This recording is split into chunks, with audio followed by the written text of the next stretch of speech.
Hey guys, আসসালামু আলাইকুম। আমি আজকে আপনাদের সাথে আছি তানভীর রহমান আলিফ। দেখতেই পাচ্ছেন আজকে শুক্রবার, বৃষ্টির দিনে মানে বৃষ্টি হচ্ছে, এর ভিতরে ছাতা নিয়ে বেরিয়ে গেছি। তো নিশ্চয়ই কোনো কারণ আছে, তো আপনারা দেখতে থাকুন। তো আমরা রাস্তার এদিক এপাশ ওপাশ দেখে রাস্তা পার হয়ে এখন যাবো বাজারের দিকে। তো বাজারের দিকে যে এখন কাজ হচ্ছে আপনকে খোঁজ, আমার বন্ধু আপন, আমার অনেক ছোটবেলার বন্ধু। তো আমাদের বাগেরহাট সদর যাত্রাপুর ইউনিয়ন, কিন্তু সব থেকে সুন্দর সদরের ভিতর। আপনারা অনেকেই জানেন বাগেরহাটে যারা থাকেন। তো আপনকে আমরা পেয়ে গেছি। ও দেখি এক দোকানে এসে বসে আছে। তো এরপর আপনের পিছে পিছে হাঁটা শুরু করলাম।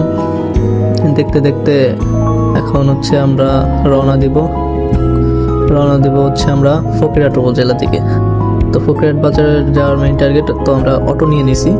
এখন হচ্ছে আমরা চলে আসছি সরাসরি ফকিরহাটে। তো সারপ্রাইজ হচ্ছে আমার বন্ধু আপন একটা বাইক নিবে, তো সেই জন্য ওর সাথে আছি। অ্যান্ড তো কাজ চলতেছে, টাকা পয়সা লেনদেন চলতেছে। এখন পেপারস সব কিছু রেডি করা হচ্ছে, দেন আপন কথা বলে নিচ্ছে কিছু। অ্যান্ড সব কিছু জনি ভাইকে দেখানো হচ্ছে ভিডিও কলে। ভাইকে তো অনেক অনেক ধন্যবাদ।